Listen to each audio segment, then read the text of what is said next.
Shalom Ouvracha, chers amis de la communauté de Créteil et au-delà. Nous sommes à quelques jours de Shavuot et le Shabbat qui précède Shavuot, nous lisons dans les Pirkei Avot le 6e chapitre. L'une des Mishnayot de ce chapitre nous présente une histoire avec Rabbi Yossi ben Kisma qui un jour était en voyage et rencontre quelqu'un qui, après l'avoir salué, lui fait une proposition et lui dit « Est-ce que vous souhaiterez venir habiter parmi nous ?»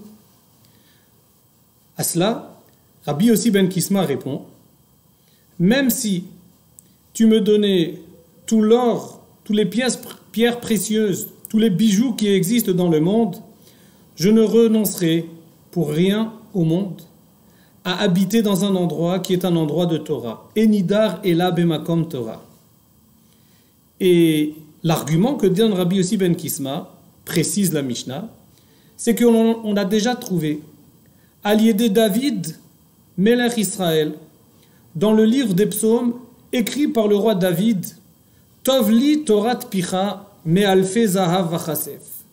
La Torah de ta bouche est meilleure pour moi que les milliers pièces d'or et d'argent que l'on pourrait avoir. L'un des commentaires, l'Octave Sofer, fait remarquer qu'il y a ici, dans la Mishnah, apparemment des mots supplémentaires, superflus. Pourquoi préciser que le verset qui est cité, Tovli Torat Micha, provient du livre des Téhilim, des psaumes, et surtout, pourquoi préciser que les psaumes ont été écrits par David, Melech Israël, roi d'Israël? Ne le savons-nous pas déjà? Est-ce la première fois où une référence au livre des Téhilim apparaît dans Avot? Pourquoi donc préciser que c'est le roi David qui dans les Téhilim a écrit Tovli Torat Picha me'alfe zahav vachasef? Et l'Octave Sofer explique de manière remarquable qu'il était nécessaire ici d'apporter cette précision de l'auteur de ce verset, non seulement de l'auteur David Amelech de ce verset des psaumes, mais également de la qualité de David, qui était non seulement David, mais qui était David Amelech, le roi. Pourquoi? Dit l'Octave Sofer, si cette maxime, ce verset, provenait de quelqu'un qui n'avait pas d'autre alternative, d'autres options dans sa vie. Imaginez quelqu'un qui n'a pas les moyens de faire autre chose, qui n'a peut-être pas la santé aussi, qui n'a pas le loisir, et qui vous dit oui, bien sûr, la Torah est préférable à l'or et à l'argent. Que pouvons-nous lui répondre?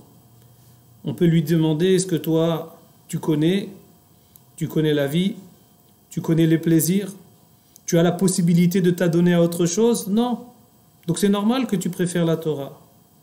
Mais si cette parole émane d'un roi, de David Amelech, qui vivait dans un faste, qui avait la possibilité de s'adonner à tout ce dont il avait envie, et qui malgré tout choisit, et nous dit qu'il n'y a rien de mieux que Tovli Torat Picha, que la Torah, alors cette parole a un poids supplémentaire.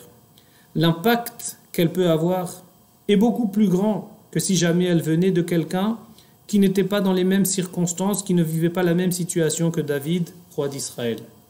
C'est la raison pour laquelle, ici, on nous précise qui a dit cette parole, qui nous a donné cet enseignement.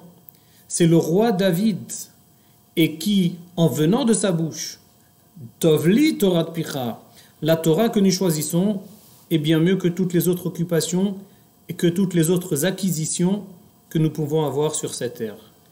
Chers amis, dans quelques jours, nous allons rentrer dans la fête de Shavuot. La fête de Shavuot, c'est le moment où Dieu nous a donné cette Torah, ce cadeau extraordinaire.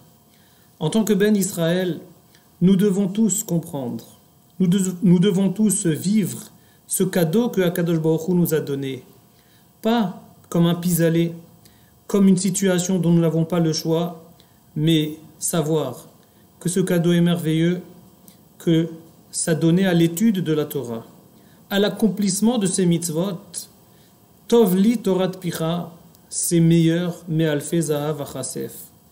Et Baruch Hashem, Dieu merci. Nous avons la possibilité dans notre communauté, à Créteil, non seulement pendant la veillée de Shavuot, non seulement pendant les jours de Shavuot, mais toute l'année, le Shabbat, la semaine, de pouvoir s'attacher à notre Torah, de pouvoir étudier notre Torah. Et c'est pourquoi j'invite tout un chacun à franchir le pas des synagogues, des maisons d'études, des lieux où on peut étudier cette Torah.